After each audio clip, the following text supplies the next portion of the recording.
Türklere Anadolu kapılarını açan sultan, Büyük Selçuklu Devleti'nin ikinci hükümdarı Sultan Alparslan.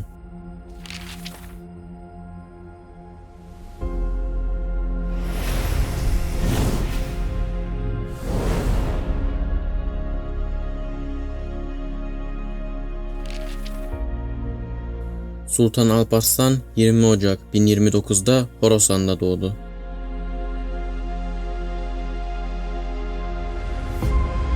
Daha küçükken babası Çağrı Bey hastalanınca idareyi ele aldı ve Gazneli taarruzlarını durdurdu.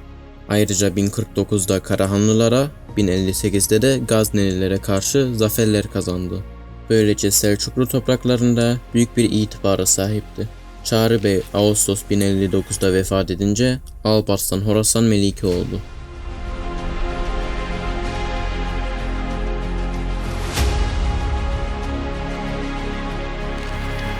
Tuğrul Bey 1063'te evlat bırakmadan ölünce vasiyeti üzerine Alparslan'ın kardeşi Süleyman tahta çıkarılmıştır. Çağrı Bey'in vefatı ile Şehzade Süleyman'ın annesi Tuğrul Bey ile evlendi. Böylece Süleyman, Tuğrul Bey'in üvey oğlu haline gelmiştir. Annesinin ve Vezir Amidülmülk El-Kündüri'nin gayretleri sonucunda veliaht tayin edilmiştir.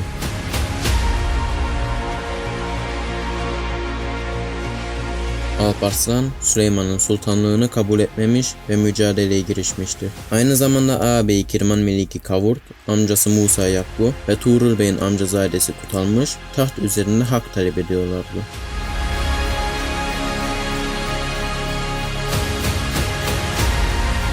Alparslan evvela Tuğrul Bey'in ölümü üzerine isyan eden emirleri itaat altına aldı. Ardından amcası Musa Yakbu'yu da mağlup etti ve eski yerinde bıraktı. Nihayet Alparslan büyük bir ordu toplayarak Selçuklu'nun başkenti Rey'e doğru hareket etti. Bu sırada Kutalmış kendi adına hutbe okutarak sultanlığını ilan etmişti. 50.000 kişilik ordusuyla Rey üzerine yürümüş ve Vezir Amidülmülk'ü muhasara altına almıştı. Süleyman ise rakiplerine göre zayıf olduğunu anlamış ve Şiraz'a çekilmişti. Amidülmülk daha fazla dayanamayacağını anlayınca Alparslan'ın adına hutbe okutup yardıma gelmesini istedi. Alparslan'ın yaklaştığını öğrenince Kutalmış, Damgan civarında Mih Vadisi'ne geldi. Kutalmış, savaş alanında tertibat aldı. Ayrıca ordusu Alparslan'ın ordusundan daha güçlüydü. Yine de mağlup oldu ve Girtkuh'a doğru çekilirken atından düşüp öldü. İsfahan'a kadar ilerlemiş olan Kavurt, Alparslan'ın Rey'e girdiğini duyunca kendi topraklarına geri döndü ve Alparslan adına hutbe okuttu. Sultan Alparslan hükümdarlığı boyunca daha çok batıya seferler düzenlemiştir. Devletin doğu sınırlarında güvenliği sağlamak için bazı harekatlarda bulundu. Batıya önem vermesinin nedeni ise göçmen Türkmenleri uygun bir memlekete yerleştirmek istemesindendir. Zira bu göçmenler 11. yüzyılın başından beri aralıksız göçlerini sürdürüyor ve Selçuklu topraklarının her tarafına dağılıyorlardı. Sultan Alparslan oğlu Melikşah ve veziri Nizamülmülk ile Azerbaycan'a doğru hareket etti. Sultan Alparslan Gürcistan'a doğru, Melikşah ve Nizamülmülk ise Aras'a doğru hareket ettiler. Aras'ın kuzeyindeki müstahkem yerler zapt edildi. Sultan Alparslan kumandasındaki ordu pek çok kaleyi fethederek Ahıl Kelek'e ulaştı. Burada Melikşah Nizamülmülk kuvvetleriyle birleşti ve bu şehri de fethetti.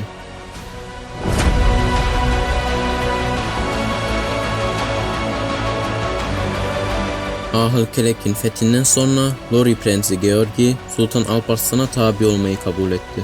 Ardından Selçuklu ordusu Ani Kalesi'ni kuşattı. Kuşatma bir aydan fazla sürdü ama sonunda şehir Selçukluların eline geçti. Oysa Bizans alaycasına Sultan Alparslan'a Ani'yi alacak kuvvet hani diyordu. Bu fetihten sonra Halife Kaim bir emrinde Alparslan'a Ebu'l-Feth lakabını vermişti. Kars Prensi Gagi Ani Kalesi'nin zaptinden sonra da Selçuklu Devleti'ne tabi oldu. Kirman Meliki Kavur'un isyankar tutumları neticesinde Doğu Anadolu harekatı yarım bırakılmış ve Hemedan'a doğru hareket edilmiştir.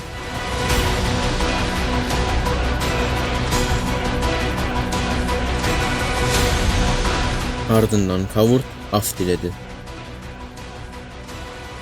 Sultan Alparslan 1065 yılının sonbaharında büyük bir ordu toplayarak Harizm'e doğru hareket etti. Kargaşalık çıkaran Türkmen kabilelerini bozkırlara doğru uzaklaştırıp Kıpçakları itaat altına aldı.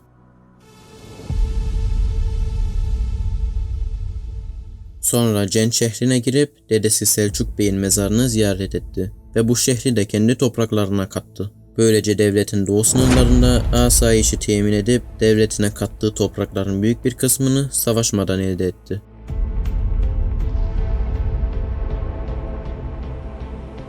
Alparslan Horasan'a döndüğü vakit oğlu Melikşah'ı veliaht tayin etmiştir. Artık bütün Selçuklu topraklarında onun adının da hutbelerde okunmasını emretti.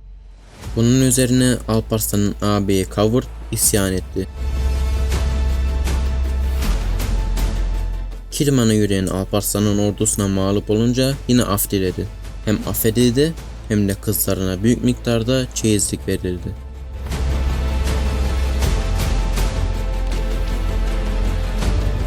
1068 yılında Sultan Alparslan tekrar Kafkasya'ya doğru hareket etti. Çünkü Kavurt'un çıkardığı isyandan dolayı ilk sefer tamamlanamamış ve çoğu prens baş kaldırmıştır. Maksadı Azerbaycan'ı kesin bir şekilde Selçuklulara bağlamaktı. Azerbaycan'ın çeşitli bölgelerinde hüküm süren prenslikleri itaat altına aldı. Sefer devam ederken Karahanlı hükümdarı İbrahim Han öldü ve oğulları arasında taht kavgaları başladı. Bunun üzerine Sultan Alparslan bu duruma müdahale edip Selçuklu menfaatlerine zarar vermeyecek bir şekilde getirmek istiyordu. Ancak Karahanlıların bu durumu kendi içlerine çözmeleri neticesinde müdahale etmekten vazgeçti. Alparslan Kafkasya'ya 2 sefer düzenledi. İkisi de yarım kaldı.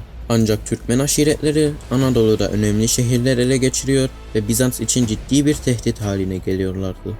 Bunun üzerine Doğu İmparatoriçe 1068 yılında kumandan Roman Diyojen ile evlendi. Böylece Roman Diyojen aynı yılda çoğunluğu paralı askerlerden oluşan bir orduyla Anadolu seferine çıktı.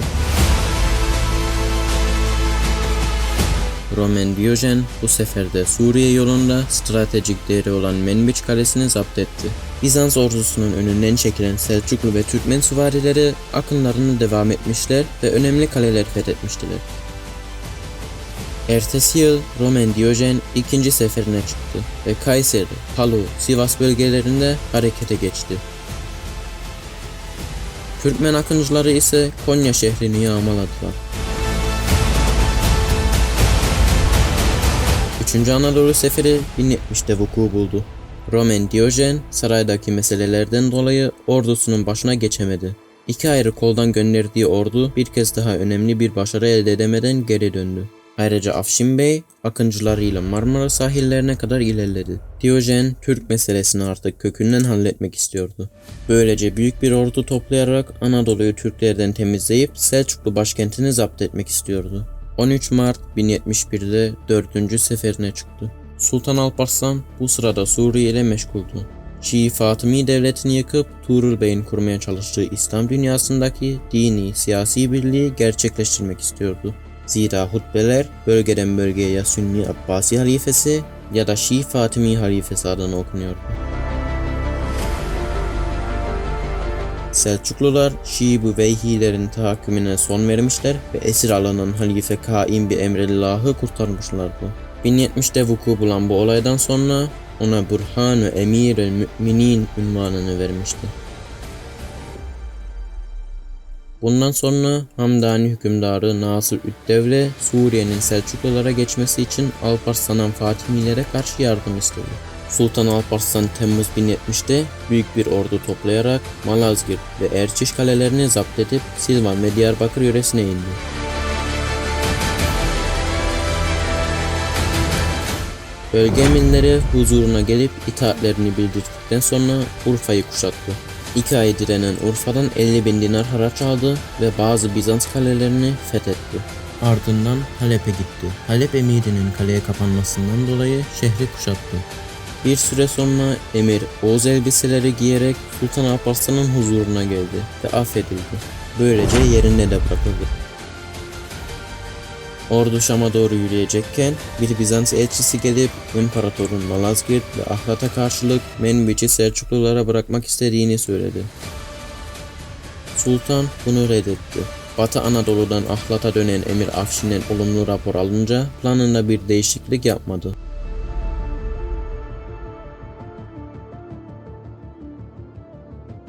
Fakat Diyojen'in büyük bir orduyla harekete geçtiğini öğrenince ordunun bir bölümünü Şam'da bırakıp Musul'a doğru hareket etti. Bizans, Malazgirt Ovası'na 200.000 askeriyle gelmişti. Askerlerin büyük bir bölümü paralı askerlerdi. Aralarında dil, din, ortak gaye gibi birleştirici unsurlar olmadığı için moralleri de yüksek değildi. Selçuklu ordusu Bizans kuvvetlerinin ancak 1/4'e ulaştı. Ayrıca Türk Müslümanlar para için savaşmazdı. 26 Ağustos 1071 Cuma günü savaş Malazgirt Ovası'nda cereyan etti. Selçuklular büyük bir zafer kazanıp Türklere Anadolu kapılarını açtılar. Bu zafer aynı zamanda Sultan Alparslan'ın ne kadar büyük bir komutan olduğunu açıkça gösterir.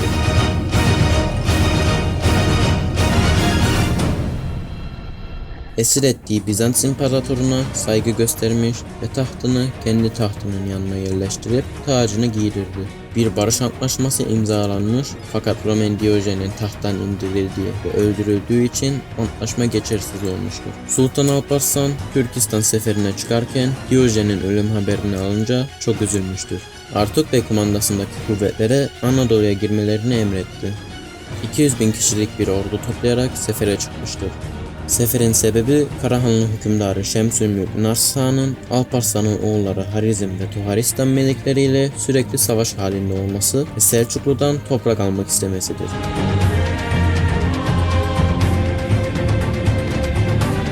Berzem Kalesi'nin bir süre direnişinden sonra kalenin kumandanı Yusuf Harizmi Sultan Alparslan'ın huzuruna çıkarak itaat edecekti.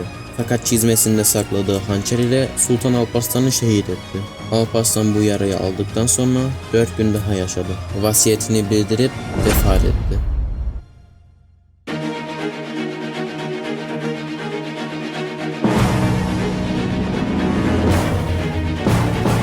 Sultan Alparslan çok cesur bir insandı.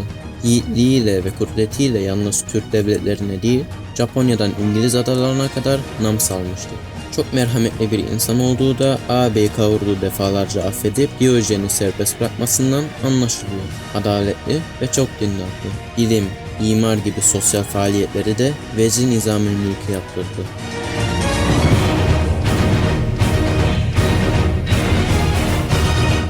Allah Malazgirt'te tarihi zafer kazanan atamız Sultan Alparslan'a rahmet eylesin.